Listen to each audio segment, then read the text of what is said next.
perdón, no veo el icono para poder poner pantalla completa. No sé si ustedes lo pueden encontrar acá.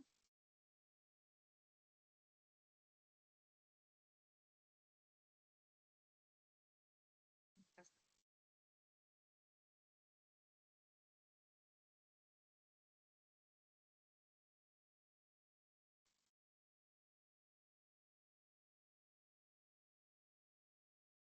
Bueno, nosotros estamos hablando sobre temas de coagulación, activación plaquetaria, formación del tapón hemostático primario, tapón hemostático secundario y mecanismos fibrinolíticos. Voy a mencionar algo sobre el mecanismo antiplaquetario de la aspirina, porque las personas que han tenido trombosis o incluso infarto miocárdico, se les receta aspirina para prevenir futuras trombosis. La aspirina acetila de manera irreversible las ciclooxigenasas, con lo cual inhibe la síntesis de tromboxano A2, que es un agregante plaquetario. Tenemos también, en el caso de las personas que son alérgicas a la aspirina, clopidogrel y ticlopidina bloquean receptores de ADP. Entre estos receptores está el P2Y1 y el P2Y12. Bloqueo de receptores del ADP, y el ADP también es un agregante plaquetario. Mecanismo anticoagulante de la heparina. Activa antitrombina 3, que es un anticoagulante natural. Y el uso de heparina como anticoagulante se basa en eso. Antagonistas de receptores del complejo GP2B3A. Como ustedes recuerdan, este receptor es el receptor del fibrinógeno en la membrana plaquetaria. Pues también se considera un antiplaquetario. Y hay una serie de medicamentos que tienen este mecanismo de acción y se usan también para prevenir la trombosis. Vamos a pasar por alto la cascada de coagulación, porque ustedes ya la conocen, pero solamente voy a hacer hincapié en el hecho de que la vía extrínseca de la coagulación se activa cuando el factor tisular que está en los tejidos expuestos por daño endotelial se une al factor 7 y lo activa. Y el factor 7 activado activa al factor 9. Entonces es el inicio de la coagulación por la vía intrínseca, y la finalización de la cascada coincide con el paso de la protrombina, que es el factor 2 de la coagulación, que se activa hasta trombina, y la trombina convierte el fibrinógeno en fibrina, con lo que estimula, o mejor dicho, cementa el tapón hemostático secundario. Bueno, esto en cuanto a la vía extrínseca. Tenemos la vía intrínseca. Por ejemplo, la vía intrínseca permite el diagnóstico de la hemofilia, porque la vía intrínseca evalúa el factor 8 y el factor 9, que causan hemofilia A y hemofilia B, ¿no? Es la vía intrínseca. Y la vía extrínseca puede evaluar, por ejemplo, la función hepática, porque los factores de la coagulación que intervienen en la vía extrínseca son sintetizados por el hígado y dependen de vitamina K. Bueno, esto es la activación, la forma como trabaja la cascada de la coagulación, que ustedes ya lo saben. Esto también lo vamos a pasar rápido, ¿no? Recordando que la trombina puede activar varias células. Por ejemplo, puede activar plaquetas, puede activar monocitos mediante unos receptores especiales que se llaman receptores PAR. PAR significa receptor activado por proteasas. Entonces, la coagulación y la inflamación y evidentemente la trombosis están interrelacionados. Mencionábamos que la fibrinólisis se activa después de haber formado el tapón hemostático secundario. Tenemos aquí la producción del activador del plasminógeno tisular y de la uroquinasa por parte del endotelio. Activador del plasminógeno tisular y de la uroquinasa. Luego tenemos un mecanismo contrarregulatorio, que es el inhibidor del activador del plasminógeno. O sea, tenemos un activador y un inhibidor a la vez, para que haya un balance entre estos dos mecanismos, los dos producidos por el endotelio. Y la plasmina actúa sobre el fibrinógeno, dando lugar a fragmentación de la fibrina, dando lugar a productos de degradación de la fibrina que pueden potenciar el edema. También la plasmina tiene un mecanismo contrarregulatorio natural, que es la alfa-2 antiplasmina, que es una proteína normal de la sangre. Pasamos al tema de trombosis. En la formación de un trombo, que es un coágulo sanguíneo que se forma en un vaso que no ha sufrido una laceración o no ha sufrido una pérdida de continuidad, tenemos la triada de Virchow. O sea, 3 factores que intervienen en la formación de trombos, se llama triada de Virchow. Daño endotelial. Por ejemplo, ¿qué daña el endotelio? La hipercolesterolemia, la inflamación, hay un daño al endotelio que lo activa y predispone a la trombosis. Tenemos también la homocisteína elevada en sangre. La homocisteína es un tóxico para el endotelio que favorece la trombosis. Flujo sanguíneo anormal. El flujo sanguíneo normal es el flujo sanguíneo laminar, que se opone a la coagulación y a la formación de trombos. Opuesto al flujo sanguíneo laminar es el flujo sanguíneo estático y el flujo sanguíneo turbulento. Tenemos ejemplos de flujo sanguíneo estático. Fibrilación auricular, o sea, lo que se opone a la circulación libre de la sangre. Fibrilación auricular, descanso en cama. Sabemos que el descanso en cama anula el mecanismo de ordeño de las venas de miembros inferiores, que favorece el retorno venoso, y lo tenemos cuando caminamos. Entonces, cuando caminamos, favorecemos el retorno venoso, y cuando estamos recostados en cama por alguna enfermedad que nos obliga a estar en cama, que nos obliga a estar inmovilizados, entonces perdemos ese mecanismo y tenemos una estasis vascular que predispone a la trombosis.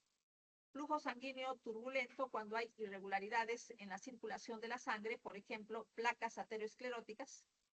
Y los estados de hipercoagulabilidad, una coagulación fácil, una coagulación favorecida por alteraciones genéticas de factores de la coagulación. Por ejemplo, el factor 5 de Leiden. Esta es una alteración genética del factor 5 que hace que no pueda ser inhibido por anticoagulantes naturales. O sea, el factor 5 activado normal puede ser inhibido por anticoagulantes naturales, y esto previene la trombosis. Pero el factor 5 de Leiden tiene una anormalidad genética que hace que no pueda ser inactivado por anticoagulantes naturales, lo que favorece la trombosis. Formas adquiridas de hipercoagulabilidad. ¿Qué pasa en el cáncer diseminado? Pasan pequeños fragmentos de células tumorales a la sangre, y eso estimula la cascada de la coagulación. Empezamos con el primer componente de la triada de Virchow, lesión endotelial, y la forma como favorece la trombosis. Se exponen las plaquetas al contacto con componentes de la matriz extracelular fuertemente trombógenos, sobre todo el colágeno, ¿no? Entonces, esto logra la lesión endotelial. Por eso la lesión endotelial causa trombosis. Flujo sanguíneo normal, flujo laminar, eso ya lo he explicado. Mantiene las plaquetas alejadas del endotelio, diluye factores de coagulación activados espontáneamente, transporta anticoagulantes naturales e inhibidores de factores de la coagulación. Lo opuesto al flujo sanguíneo laminar es el flujo sanguíneo estático y el flujo sanguíneo turbulento, que favorecen la trombosis. Flujo sanguíneo turbulento, placas arterioscleróticas, estasis vascular, aneurismas, dilataciones anormales de arterias, varices, dilataciones anormales de venas, zonas de miocardio no contractas, estasis vascular, estasis de la sangre, como pasa en un infarto cardíaco. Estasis en aurícula izquierda, estenosis mitral, fibrilación auricular, estasis de la sangre. Hiperviscosidad, sangre muy espesa, como sucede en la policitemia. En el falciformismo, lo que sucede es una obstrucción al flujo de vasos sanguíneos pequeños, porque la hemoglobina precipita dentro del glóbulo rojo. El glóbulo rojo adopta la forma de una media luna rígida que obstruye los capilares. Entonces tenemos una estasis en vasos sanguíneos pequeños. Hipercoagulabilidad. Hemos visto que los estados hipercoagulables pueden ser genéticos o adquiridos. Ya les he hablado del factor de Leiden genéticamente heredado de manera anormal. Eso ya lo he mencionado. Mutación en el gen de la protrombina. Es una mutación en el promotor de la protrombina que hace que se sinteticen cantidades de protrombina por encima de lo normal. Hay un exceso de síntesis de la proteína protrombina. Eso favorece la trombosis.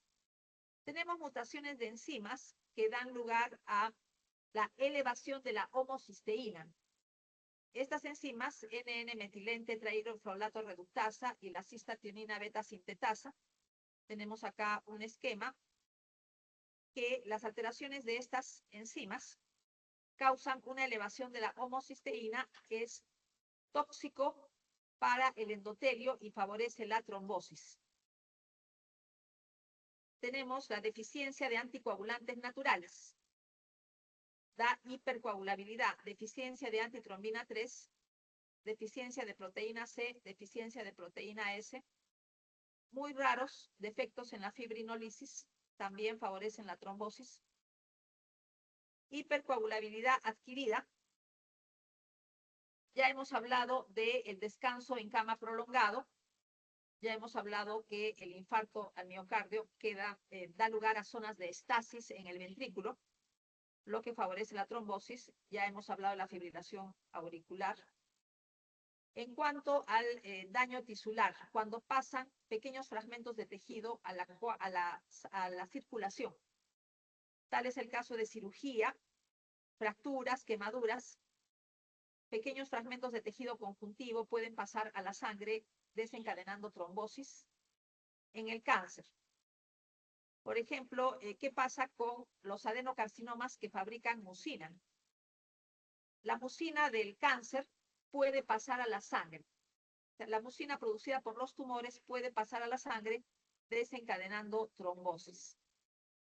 Válvulas cardíacas artificiales también dan lugar a trombosis.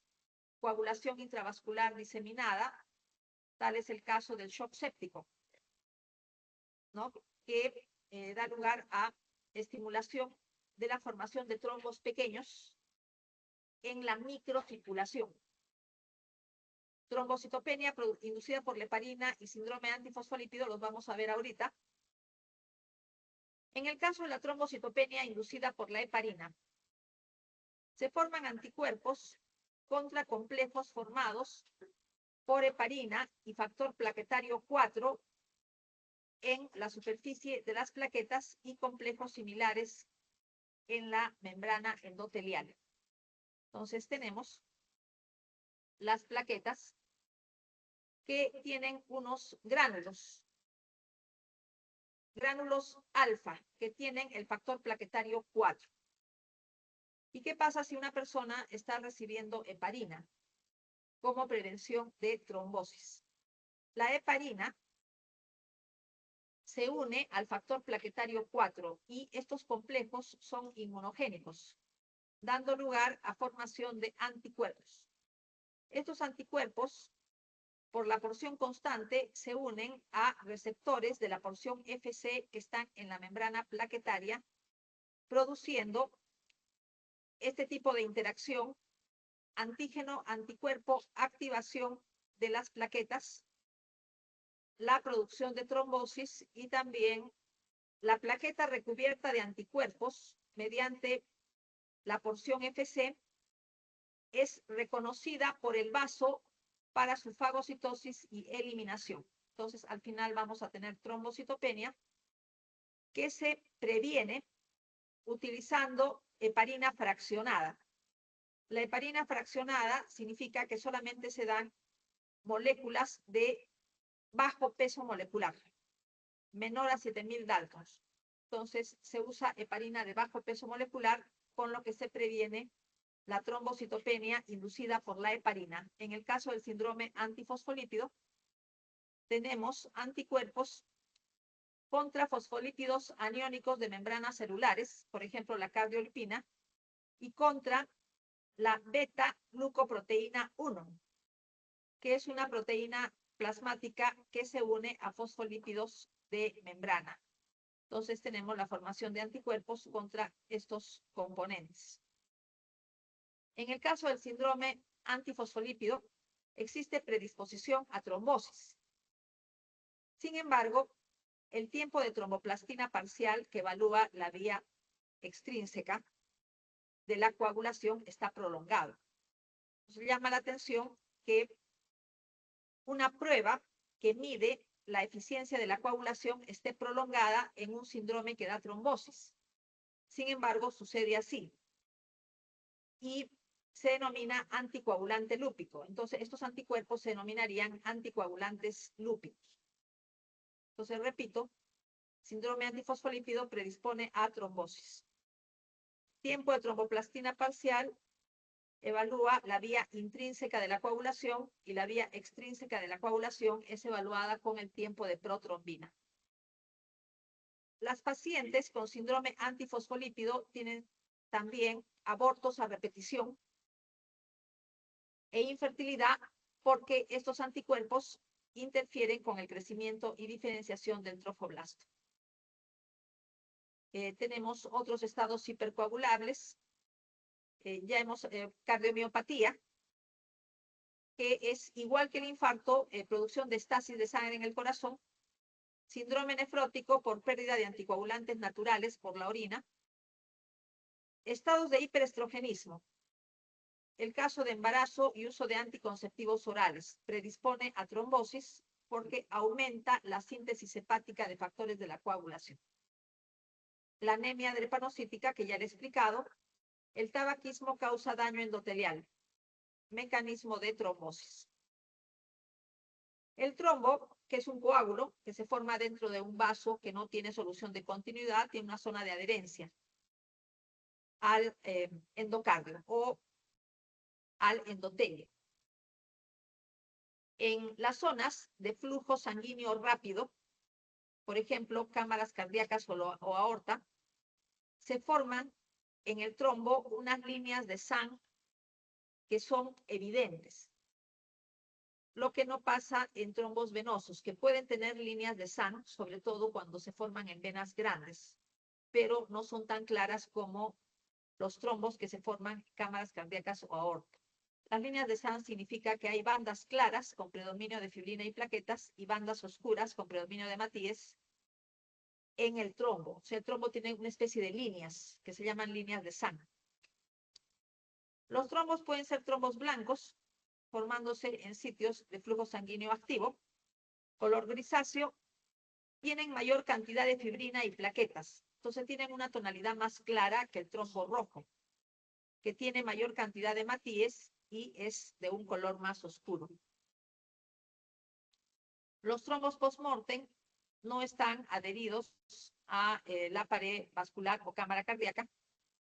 Tienen una parte superior amarillenta como grasa de pollo y la parte inferior oscura por la sedimentación de hematíes. Bueno, tenemos pues trombos que ya sabemos que son, por ejemplo, coágulos, forman aurícula izquierda, coágulos que se pueden formar, por ejemplo, acá en ventrículo izquierdo. Lo que pasa es que el coágulo puede fibrosarse con el paso del tiempo. Puede quedar como una masa fibrosa. Eso se llama organización del trombo. Y acá tenemos otro trombo que está parcialmente organizado. Las demás figuras las vamos a pasar. Bueno, acá trombo laminado en aneurisma aórtico, ¿no? Acá tenemos una placa arteriosclerótica y acá tenemos un aneurisma arteriosclerótico, donde en esta dilatación arterial se ha formado un trombo. los trombos pueden propagarse, o sea, llegan a ser obstructivos, o sea, obstruyen completamente la luz del vaso, dando lugar a isquemia severa, que puede llegar al infarto. Eso se llama propagación. Una parte del trombo puede desprenderse y empezar a viajar por la vena o la arteria donde se haya formado, se llama embolización. El trombo puede achicarse hasta desaparecer por la puesta en marcha de mecanismos fibrinolíticos normales. Más sencillo en trombos recientes, porque conforme van pasando las horas, el tapón hemostático primario se va haciendo cada vez más fuerte, se forma el tapón hemostático secundario, que va adquiriendo cada vez mayor resistencia. Por eso, cuando hay un infarto cardíaco por trombosis en alguna coronaria o embolismo, tromboembolismo en alguna coronaria, el tratamiento fibrinolítico que se da a estos pacientes solamente tiene efecto cuando se da tempranamente, las primeras 12 horas del infarto, de la aparición del cuadro clínico. Si se da agentes fibrinolíticos después de las 12 horas, ya no sirve de nada porque el tapón hemostático, o mejor dicho, el trombo, es sumamente resistente y sumamente fuerte que no se puede disolver. Fibrosis y neovascularización del trombo. Eso se llama organización del trombo y la neoformación de vasos se llama recanalización. Tenemos acá, el trombo puede propagarse, puede desaparecer por mecanismos fibrinolíticos, puede desprenderse y viajar, por ejemplo, de una vena profunda de las piernas hacia el pulmón, embolismo vascular pulmonar, y puede finalmente fibrosarse. Esa masa fibrosa experimenta la formación de vasos sanguíneos, lo que se llama recanalización del trombo. Tenemos acá un trombo, que es un coágulo fibrosado, en parte, parcialmente organizado, o totalmente se transforma en una masa fibrosa, ¿no? Recanalización del trombo, primero organización y después recanalización del trombo. Acá tenemos una coloración para fibras elásticas que se ven de color negro y se ve la masa fibrosa en la que se ha convertido el trombo. Bueno, tromboémbolo en la bifurcación de la arteria pulmonar se llama trombo en silla de montar. Puede causar shock cardiogénico de tipo obstructivo. Tromboémbolo en silla de montar en la bifurcación de la arteria pulmonar. El tromboembolismo pulmonar rara vez se acompaña de infarto. Entonces, hay tromboembolismo pulmonar, pero no hay infarto pulmonar. El pulmón está protegido del infarto porque tiene una circulación doble. Por un lado tenemos la circulación que le viene por la arteria pulmonar y por otro lado tenemos la circulación que le viene por las arterias bronquiales. Entonces, eso protege al pulmón del infarto.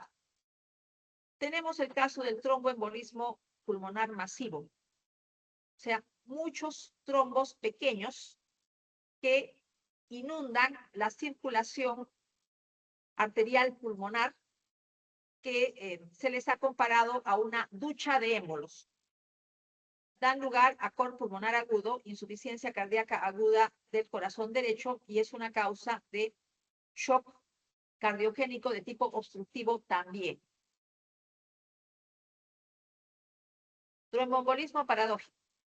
Tromboémbolo que se origina en el sistema venoso y se detiene en el sistema arterial. ¿Cómo pasa del corazón derecho, a donde drena las venas cavas, al corazón izquierdo? Por medio de una comunicación interauricular, interventricular o ductus arterioso.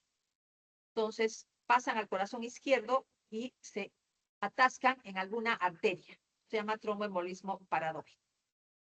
Los trombos se pueden formar en venas, por ejemplo, en venas profundas de las piernas, pero también se pueden formar en arterias. Pueden desprenderse y empezar a circular por las arterias, ejemplo, originados en aurícula izquierda, originados en ventrículo izquierdo u originados en aneurismas aórticos. En todos estos casos, la causa es la estasis vascular, ¿no? Tenemos acá el origen. Puede originarse un émbolo arterial en una placa arteriosclerótica de carótidas, aurícula izquierda, ventrículo izquierdo, vegetaciones valvulares en válvula aórtica, válvula mitral, tal es el caso de la endocarditis bacteriana, en placas arterioscleróticas de la aorta abdominal o en aneurismas de la misma aorta o de ramas principales, ¿no? Donde se atascan estos émbolos, pueden atascarse en arterias de la retina, arterias cerebrales, pueden atascarse en arterias renal, en alguna de las arterias renal o sus ramas, en el vaso, en alguna arteria mesentérica, etc. Y finalmente en una arteria de miembros inferiores, dando isquemia severa del miembro. En el caso de coagulación intravascular diseminada, se le dice coagulopatía de consumo porque se forman gran cantidad de trombos en la microcirculación. Entonces se consumen las plaquetas y factores de la coagulación en esos microtrombos, con lo cual al final hay hemorragias. Trombosis difusa en vasos pequeños da lugar a una hipoxia de los tejidos severa e insuficiencia circulatoria. Por ejemplo, ¿por qué se activa la coagulación en la microcirculación de una manera diseminada? Septicemia, embolia de líquido amniótico, pancreatitis aguda, leucemia promielocítica, ¿no? Son causas frecuentes de coagulación intravascular diseminada. Hemos hablado de los tromboémbolos, pero también el tejido adiposo puede penetrar en los vasos, empezar a circular y atascarse en algún punto de la circulación. Tal es el caso de fractura de huesos largos, traumatismo de tejidos blandos y quemaduras. Pequeños fragmentos de médula ósea o de tejido adiposo penetran en vasos sanguíneos, en vasos lacerados, y empiezan a circular constituyendo un embolismo graso y de médula ósea. Dan lugar a hipoxia de los tejidos porque se atascan en algún vaso pequeño y lesión bioquímica endotelial adicional con liberación de ácidos grasos. Entonces tenemos en el vaso imagen negativa de grasa por los adipocitos y un poco de tejido hematopoyético por ser un embolismo de médula ósea. Acá también embolismo de médula ósea, adipocitos con tejido hematopoyético. Puede también aire penetrar a la circulación. Y esas burbujas de aire empiezan a circular causando hipoxia y obstrucción. Por lo menos 100 centímetros de aire debe penetrar en la circulación para que se produzcan alteraciones clínicas por traumatismos en pared torácica o procedimientos obstétricos y puede penetrar sangre en las venas uterinas. En el caso del síndrome de descompresión, al descender en el mar, aumenta la presión atmosférica. O sea, a mayor presión, mayor volumen de un determinado gas se puede disolver en un medio líquido. Entonces, mayor cantidad de gases se disuelven en la sangre. Básicamente el nitrógeno y el oxígeno son los que se disuelven en el agua de la sangre, en el buzo que está bajando hacia el fondo del mar.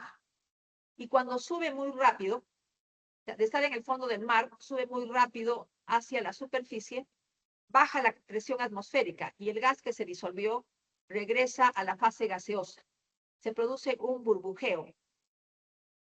Sin embargo, el oxígeno se redisuelve rápidamente, lo que no pasa con el nitrógeno. El nitrógeno sí puede dar lugar a embolismo aéreo con obstrucción e hipoxia. Bueno, acá no se puede ver bien, pero la idea era mostrar una burbuja alargada en un vaso sanguíneo cerebral. Puede penetrar líquido amniótico en la circulación de la sangre, dando lugar a coagulación intravascular diseminada. Por ejemplo, cuando hay laceraciones de venas uterinas, durante procedimientos de cesárea o parto. Puede penetrar parte de la piel del feto. a la circulación de la madre y eso se atasca en la microcirculación pulmonar, ¿no? Escamas de la piel del feto, trofoblasto, también puede embolizar. Igualmente tenemos el embolismo tumoral, pequeños fragmentos de tumores, o mucina producida por un tumor, por un cáncer, puede penetrar a los vasos sanguíneos. Y el émbolo puede estar infectado, tener gran cantidad de bacterias, lo que llamamos embolismo séptico. También se atasca en algún vaso de proporciones adecuadas y se produce una infección local que puede llegar al absceso. Un ateroma puede desprenderse de una placa arteriosclerótica y dar lugar a un embolismo de un fragmento de ateroma que lo reconocemos porque hay una imagen negativa de grasa de cristales de colesterol en forma de aguja. Pasamos al tema de infarto, necrosis coagulativa debido a isquemia.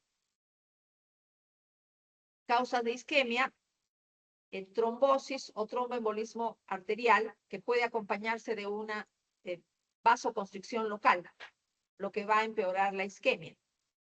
Agrandamiento de un ateroma por hemorragia. Entonces, el ateroma que sufre una hemorragia aumenta de tamaño y puede obstruir, dando lugar a infarto por necrosis coagulativa. Compresión extrínseca de una arteria. Lo que sucede en la torsión testicular, en la torsión del pedículo vascular del testículo, que se aprieta la arteria. Se aprieta la arteria y la vena del pedículo vascular del testículo, en el caso de la torsión testicular. Vólvulo intestinal, se aprietan vasos sanguíneos mesentéricos, dando lugar a infarto intestinal. Trombosis venosa en órganos con un único canal venoso de drenaje. Tal es el paso de las gonadas. Volvemos al ejemplo de la torsión del pedículo vascular del testículo o torsión del pedículo vascular del ovario. Entonces, hay una vena única que drena el testículo o el ovario.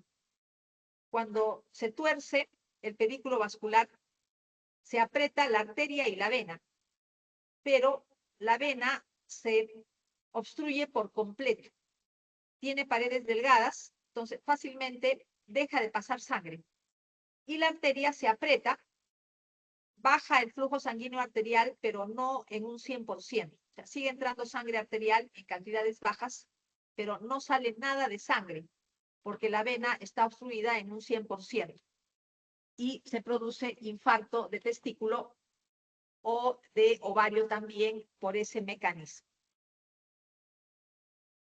Los infartos pueden ser rojos o blancos. Rojos o hemorrágicos sucede en tejidos que son muy laxos.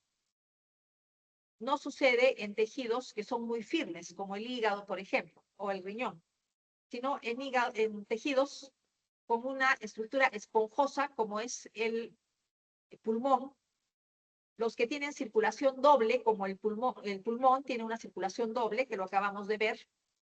Tenemos los intestinos, que tienen también infartos hemorrágicos porque tienen una circulación con muchas anastomosis. Tal es el caso de las anastomosis entre las mesentéricas. Pero si los órganos son macizos, como el hígado, el riñón, tenemos infartos de tipo anémico o infartos blancos. Tal es el caso del vaso también. Bueno, es infartos hemorrágicos en el corazón. Esto lo vamos a pasar un poco rápido. Factores que influyen en el desarrollo de un infarto. Tipo de aporte vascular del tejido. Los tejidos con circulación doble están protegidos del infarto. Pulmón, circulación doble. Circulación por la arteria pulmonar y circulación por las arterias bronquiales. Hígado, circulación doble. Tenemos una circulación que le viene por la arteria hepática. Y también tenemos la circulación por la vena porta, ¿no? O sea, es sangre que le llega al hígado por dos vasos. Tenemos los intestinos con múltiples anastomosis entre las arterias, como ya lo he explicado. y están protegidos del infarto. En el caso del brazo y antebrazo, tenemos circulación doble, circulación por la arteria radial y por la arteria cubital.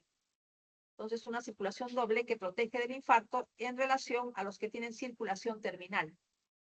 Una sola arteria. Les llega sangre por una sola arteria como riñón, vaso, gonadas.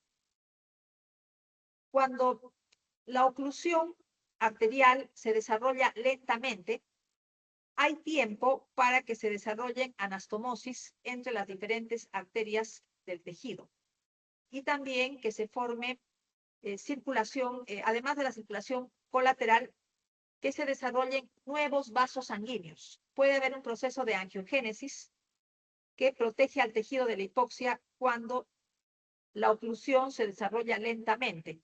Ejemplo, un ateroma de una coronaria que va a dar lugar a isquemia del miocardio. El ateroma puede crecer muy lento, lo que da tiempo para que se desarrollen colaterales entre diferentes coronarias, lo que a la larga protege al corazón del infarto. Vulnerabilidad del tejido a la hipoxia. Las neuronas y los miocardiocitos son muy sensibles a la hipoxia.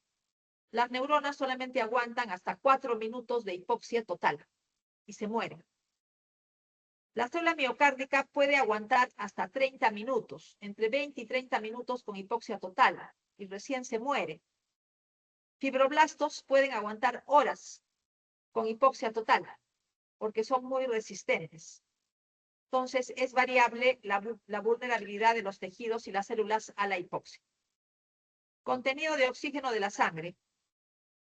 En los casos de anemia, hay mayor riesgo de infarto, porque la cantidad de oxígeno que transporta la sangre es menor porque tiene menor contenido de hemoglobina.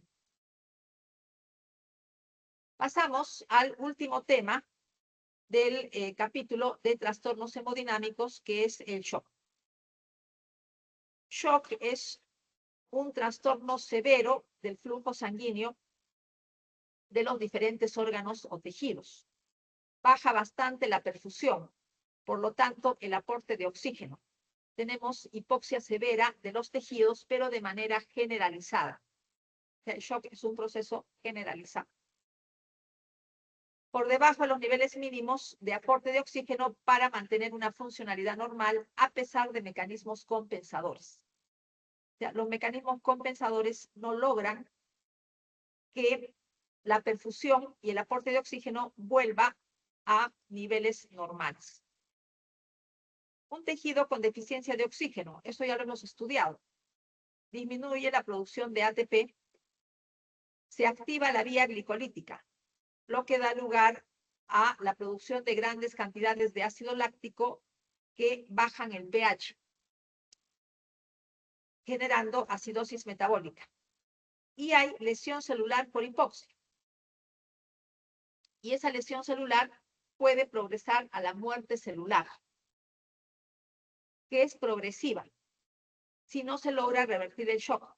La lesión celular viene a ser progresiva hasta llegar a la muerte celular y va aumentando el porcentaje de células que van muriendo en los diferentes órganos. Tipos de shock.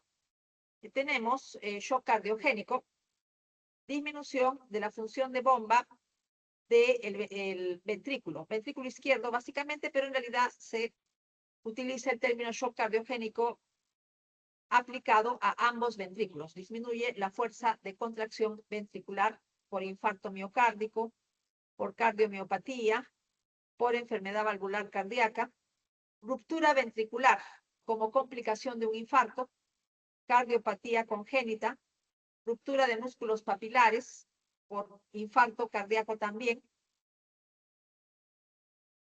Ahora, una forma de shock cardiogénico es el shock obstructivo. Entonces, se le puede decir simplemente shock obstructivo o shock cardiogénico con componente obstructivo. Es cardiogénico, pero no es por falla del corazón como bomba, sino por una obstrucción severa al llenado diastólico y también puede haber una compresión del corazón o de las estructuras circundantes o pérdida de la distensibilidad de estas, ¿no? Entonces, aquí la falla de la bomba en realidad no es lo que predomina, sino la obstrucción al flujo de sangre después de la sístole. Entonces, shock obstructivo o simplemente o también shock cardiogénico con componente obstructivo. Causas: embolismo pulmonar masivo, embolismo pulmonar en silla de montar, taponamiento cardíaco, que significa grandes cantidades de líquido en la cavidad pericárdica, aneurisma disecante de la aorta y neumotórax a tensión. Shock hipovolémico, disminución del retorno venoso por disminución del volumen intravascular efectivo. Se pierde volumen intravascular por hemorragia, por deshidratación, vómito, diarrea severa, uso de diuréticos en exceso y quemaduras severas. Disminuye de forma exagerada el volumen intravascular. Shock distributivo. Mala distribución del contenido vascular. Vasodilatación incontrolada. Entonces, este es otro mecanismo, vasodilatación. El volumen sanguíneo es normal. El corazón no está fallando, pero la circulación periférica experimenta una vasodilatación exagerada, lo que disminuye el retorno venoso. Causas: a la cabeza, la septicemia, entonces sería un shock séptico. Shock anafiláctico, por una reacción alérgica severa. El mecanismo es igual, vasodilatación incontrolada.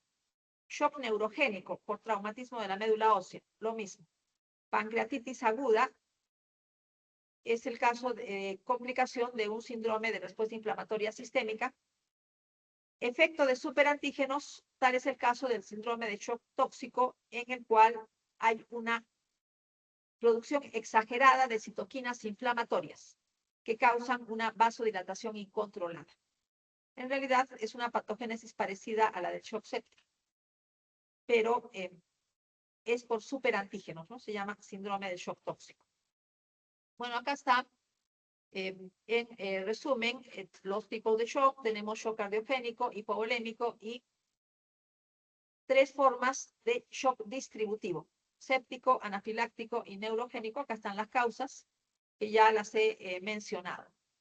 Dentro del cardiogénico está el shock obstructivo, por ejemplo, por taponamiento cardíaco o por embolismo pulmonar. Patogénesis del shock séptico. Se activan receptores tipo TOL y tipo NOT por moléculas microbianas. Estos son receptores de proteínas bacterianas. Por ejemplo, peptidoglicanos de la pared celular, endotoxinas, lipopolisacáridos. Micobacterias y hongos también pueden causar shock séptico.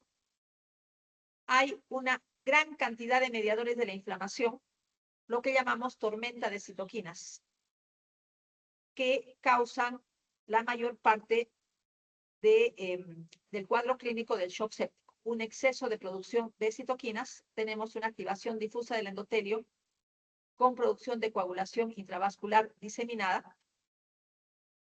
Estos receptores, que tipo TOL y tipo NOT, se llaman también receptores moleculares asociados a patógenos.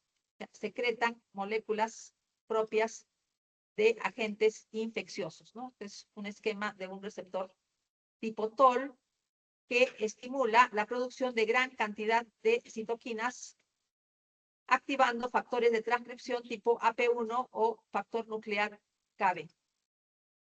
Gran cantidad de citoquinas inflamatorias, síndrome de respuesta inflamatoria sistémica, deficiencia severa de la perfusión y oxigenación de los tejidos, lo que da lugar a falla multiorgánica que termina en la muerte. Primero, moléculas bacterianas y después gran cantidad de mediadores de la inflamación que dan lugar a una tormenta de citoquinas, una producción de citoquinas en exceso y en cascada, con la producción de vasodilatación sistémica, disminución de la contractilidad miocárdica, activación diseminada del endotelio, lo que da coagulación intravascular diseminada. Acá tenemos un resumen de todos los eventos que suceden durante el shock séptico. Tenemos aquí inmunosupresión, tenemos una disminución de la contractilidad miocárdica por ejemplo, factor de necrosis tumoral, vasodilatación exagerada por las citoquinas inflamatorias con aumento de la permeabilidad vascular, lo cual baja el volumen intravascular efectivo, disminuyendo la perfusión. Una activación generalizada del endotelio con la producción de coagulación intravascular diseminada que empeora la isquemia tisular. Terminamos con las etapas del shock. Fase no progresiva, en la cual se mantiene la perfusión por mecanismos compensadores, activación del sistema simpático, del eje renina-angiotensina-aldosterona y secreción de hormonas antidiuréticas. Luego viene la fase progresiva. Los mecanismos compensadores no bastan y se tiene la perfusión, hipoperfusión tisular, acidosis láctica y vasodilatación, y la fase irreversible con muerte celular por hipoxia.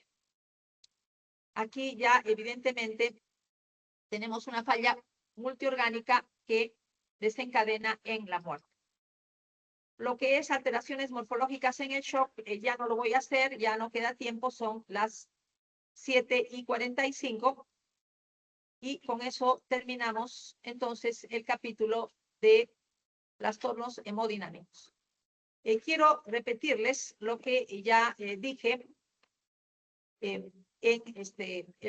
digamos al comienzo de la clase respecto al examen de mañana, 7 de la mañana, 40 preguntas, pero de las 40 preguntas hay 4 preguntas de neoplasias que yo no he hecho. Yo ya no he tenido tiempo para hacer neoplasias, pero hay 4 preguntas y los temas de las 4 preguntas son diferencias entre neoplasias benignas y malignas y formas de diseminación de las neoplasias. Entonces, tienen el libro de Robbins para poder leer esa parte porque hay 4 preguntas de eso, que eso está de todas maneras. Y también les he puesto el PowerPoint de neoplasias, que yo lo voy a usar la próxima semana, las próximas 2 semanas. Las primeras diapositivas tratan de diferencias entre neoplasias benignas y malignas y formas de diseminación de las neoplasias. A las 9 de la noche tenemos un paso sobre 2 puntos en Moodle para las secciones que están a mi cargo, que son la B, la D y la E. Nada más por hoy día. ¿Los temas? Diferencias entre neoplasias benignas y malignas y métodos de diseminación de las neoplasias.